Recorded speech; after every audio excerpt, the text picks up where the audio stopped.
In his workshop, Charlie meticulously works on an aircraft, a thoughtful birthday present from his wife Sarah. She soon appears, announcing her imminent departure for a business engagement in London. Sarah extends an invitation for him to join her, as she has done before, but Charlie declines, citing his heavy workload.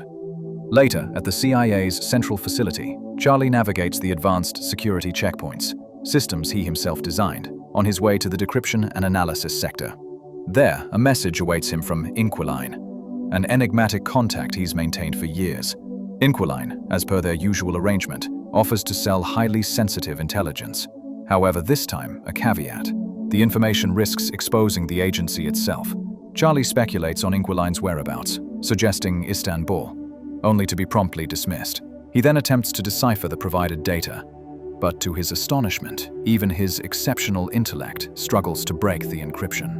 Post-lunch, Charlie returns to his desk to find a call from Sarah, confirming her arrival in London, information Charlie already possessed thanks to his discreet tracking. Their conversation is brief, as Charlie is consumed by the cryptic files. Unable to crack the code on his own system, he moves his workstation to a restricted zone, leveraging more sophisticated technology. After a prolonged effort, the documents finally yield their secrets, leaving Charlie stunned. He uncovers classified government records detailing a covert drone operation, falsely reported as a suicide bombing that resulted in 150 fatalities, including French and Danish military personnel. The architect of this deception is revealed to be Chief Moore, Charlie's own superior. That evening, Charlie attempts to reach Sarah by phone, but receives no answer, prompting him to leave a message. The following morning, Charlie is met at the office by Moore, who escorts him to the newly appointed Director O'Brien's office. O'Brien delivers the devastating news. A terrorist incident at a London hotel has claimed Sarah's life. Charlie, in disbelief, insists on calling his wife, but Moore intervenes, switching on a news report detailing how 4 assailants stormed the hotel, seizing 4 captives and executing 2. Moore then presents security camera footage from the hotel, depicting the brutal chaos and unequivocally confirming Sarah's fate. Returning home, Charlie is met by a throng of reporters and a police cordon struggling to manage them. A friend assists him in gaining discreet entry to his house. The next day, overwhelmed by suspicion, Charlie confronts Moore and Supervisor Caleb. He questions the official narrative, finding it implausible that terrorists could evade London's extensive surveillance network and drive unimpeded through traffic. Moore assures him of an ongoing investigation, but Caleb quickly dismisses Charlie, sending him back home. The subsequent day, Charlie travels to the airport to retrieve Sarah's remains and her personal effects. Back home, while examining her suitcase, he discovers a gift Sarah had purchased for him, triggering an emotional collapse. Unable to tolerate staying home, Charlie returns to his office. He accesses the restricted computer system to infiltrate the London hotel's security cameras and those of surrounding streets. Meticulously compiling a detailed timeline of the incident, he presents his findings to his superiors. Charlie's investigation reveals that 4 operatives stole a vehicle in the East End, then gained entry to the hotel via the service entrance, where they expertly erased all forensic evidence. They seemingly had a rendezvous with representatives from Impact Investments Indonesia, but the encounter escalated into a dispute in the hallway. One of the firm's security personnel became enraged, prompting a terrorist to open fire, killing a guard and critically injuring another. Hotel security was immediately notified and contacted the police. In a frantic attempt to escape undetected, the terrorists stormed a conference room, taking several individuals captive. Sarah was apprehended while attempting to assist others in fleeing. They theorized Charlie routed the files to a printer, using a magnetic strip to capture the data. Surveillance footage confirms Charlie purchasing a magnetic strip, though his method of bringing it into and out of the building remains a mystery. Their search extends to Charlie's residence, where they uncover a pattern of 2 visits to a particular bar.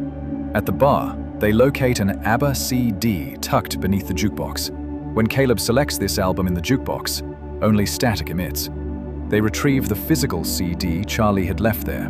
Concurrently, Charlie reports to a CIA training academy, where he's greeted by Colonel Henderson. Their initial session at the firing range reveals Charlie's poor marksmanship, requiring him to be at extremely close range for precision shots. In stark contrast, his aptitude for bomb construction is exceptional, greatly impressing Henderson. Next, Charlie undergoes intense drills to internalize his new covert identity. with Henderson subjecting him to physical and psychological pressure to ensure recall under duress. Finally, the new passports are issued. That evening, Henderson visits Charlie's room, expressing doubts about his capacity for violence. But Charlie remains resolute in his pursuit of justice. Henderson then produces a handgun, instructing Charlie to aim it at his chest. Charlie's hands tremble uncontrollably, and he ultimately lowers the weapon. Back at headquarters, agents labor for hours to decrypt the data on the CD, eventually uncovering Charlie's deception regarding the dead man's switch. They promptly alert their superiors, oblivious to Charlie's surveillance. The chip he concealed in his ID badge was, in fact, a listening device, strategically placed within the files he provided to his bosses. Moore swiftly contacts Henderson, ordering Charlie's apprehension, only to learn he has already vanished. After ending the call, Moore finally spots the hidden bug on the documents and, speaking directly into it, declares Charlie's actions an act of treason. Charlie discards his earpiece just before boarding an aircraft. Upon landing in London and clearing customs, Charlie immediately proceeds towards Paris. His forged passport registers in the CIA's systems, prompting Moore to dispatch Henderson in pursuit. In Paris, Charlie secures a hotel room, strategically located near a restaurant Gretchen is known to frequent. When she eventually appears, he manages to initiate tracking her mobile device.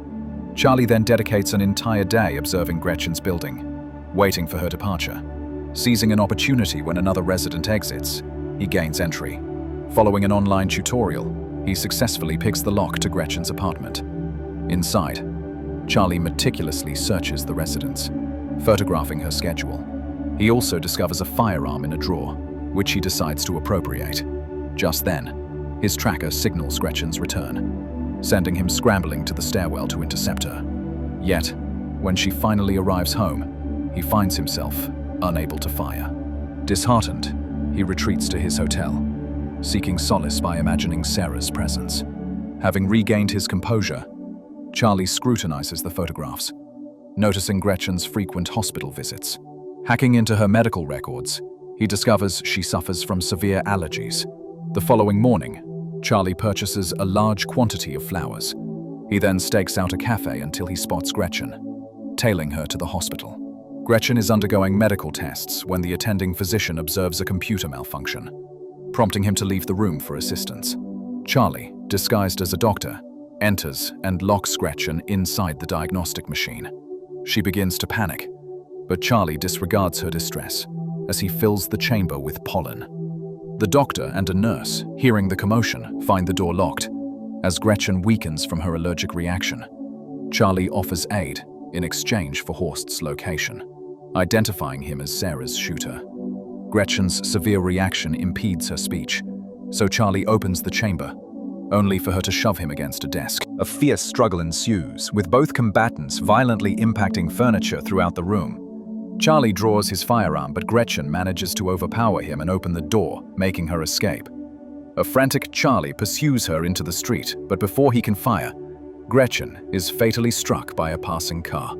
Disturbed by the sight, Charlie compels himself to retrieve her phone from the body, before fleeing and discarding his lab coat. Back at his hotel, he thoroughly cleans himself of the blood and packs his belongings. That evening, he procures a bus ticket to Marseille. News of Gretchen's demise swiftly reaches the CIA. O'Brien interrogates Moore, who vaguely suggests Gretchen was eliminated by an internal operative. That night, Charlie seeks solace in a bar, drinking heavily to numb his guilt over Gretchen's death. He momentarily believes he sees Sarah dancing, but recognizes it as a woman bearing a striking resemblance. He then spots Henderson nearing him and is gripped by panic. Pushing through the crowd, he flees the bar, running through the streets until he finds another establishment to conceal himself. Henderson, however, tracks him there. Charlie bolts to the restroom, locking the door. Finding no windows, he realizes escape is impossible and emerges.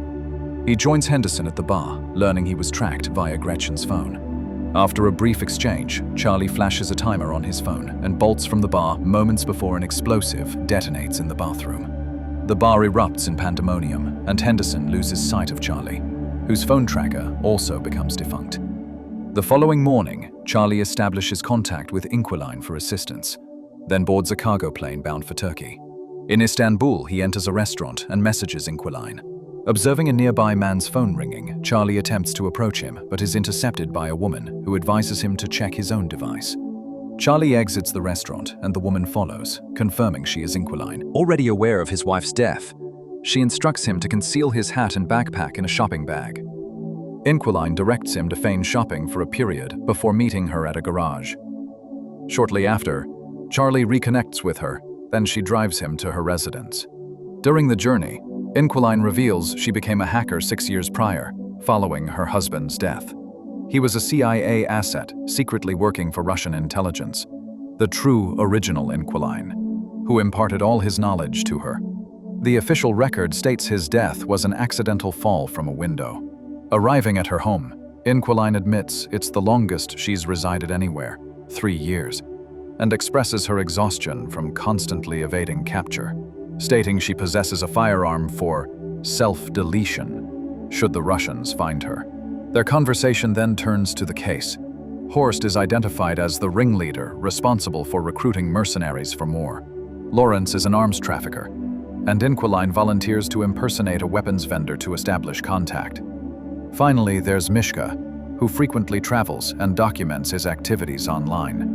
They meticulously examine his online photos, spotting a woman with him. Facial recognition leads them to her Instagram profile, confirming her presence in Spain. The following day, Caleb instructs his team to monitor the terrorists in hopes of locating Charlie. Meanwhile, O'Brien confronts Moore, demanding he cease unauthorized black operations. Moore retorts that her predecessor delivered an identical admonition, to which he offered the same response: her unwavering support. Post-meeting, O'Brien enters her car, where her assistant presents a photograph of Henderson in Spain. Confirming Moore dispatched him, O'Brien deploys one of her own operatives in pursuit. Concurrently, Charlie and Inquiline pinpoint Mishka's whereabouts by infiltrating a hotel's security network. Charlie subsequently travels to Madrid, booking a room in the same hotel. He discovers Mishka's routine involves swimming in a unique rooftop pool connecting 2 structures. Simultaneously, Henderson successfully tracks Charlie to the vicinity. The next day, Charlie constructs a specialized device intended for Mishka and conceals it within the hotel. He then shadows Mishka to the bar, oblivious to Henderson's presence in the lobby. Charlie notices a suspicious individual at the bar, recognizing him from a previous encounter, which alerts him to being followed. He communicates this to Inquiline via his earpiece. She quickly identifies the man as a CIA agent. Seeing Henderson on camera, she urges Charlie to abort the mission, but he insists on proceeding. When Mishka heads to the pool, Charlie confronts him, demanding Horst's location, threatening the pool's destruction if he refuses. Mishka disbelieves him and swims away. Charlie activates the device, and the glass floor begins to fracture. A frantic Mishka accelerates his swimming, but it's futile. The glass shatters, sending him plummeting to his death as water cascades onto the street below. Inquiline then warns Charlie of Henderson and the other agent's rapid approach, providing him with an escape route. A pursuit begins, with Henderson nearly cornering him, but the second agent intervenes. The unknown man tackles Henderson, and they engage in a brutal fight in the laundry room. Charlie observes them violently grappling, with Henderson forcing the man's head into a washing machine. The agent produces a gun and shoots Henderson, who then seizes the weapon and returns fire. Charlie enters, contemplating intervention, but Inquiline's voice in his ear reminds him to flee. The following day, O'Brien summons Moore to her office, inquiring about Charlie's whereabouts. Moore states Charlie is on compassionate leave, and O'Brien dismisses him, only to then reveal she possesses incriminating hotel footage. Concurrently, Caleb and his team review the identical footage, realizing Charlie had an accomplice. They then examine Charlie's encrypted communications, eventually uncovering messages from Inquiline. After an extensive investigation, they locate the file of the deceased agent formerly known as Inquiline. Deducing his wife must have assumed his identity. That evening, Charlie and Inquiline share a bed for companionship. However, they are jolted awake by Inquiline's birds and observe a team of agents converging on their location via security monitors. The pair swiftly escapes through a hidden wall tunnel, and as they emerge, Charlie spots a drone overhead. By covertly entering an adjacent building, they continue their evasion, managing to leave the area just moments before agents storm the house. The computer system is already purging all files, leaving no evidence behind. After racing down the beach, the duo reaches Inquiline's car, but are spotted by the drone. Soon, agents pursue them, opening fire, even continuing the chase by boat. Following a lengthy pursuit, the agents sufficiently disable the car, leaving Inquiline mortally wounded. Charlie is forced to shove her body aside, taking the wheel himself to continue driving, until he finally shakes off his pursuers. Later, he parks the car in a garage and bids Inquiline a sorrowful farewell. The following day, Charlie establishes contact with Lawrence, impersonating an arms dealer to set up a meeting. He then acquires new electronic gear and travels to Romania. Within a desolate building, he records his image and manipulates a security feed in Berlin. This deception leads the CIA to believe he is in Berlin, diverting their resources there. When Lawrence eventually arrives at the Romanian location, he discovers a ringing phone on a chair. Charlie instructs him to examine a box, where Lawrence finds an array of explosives rigged to detonate.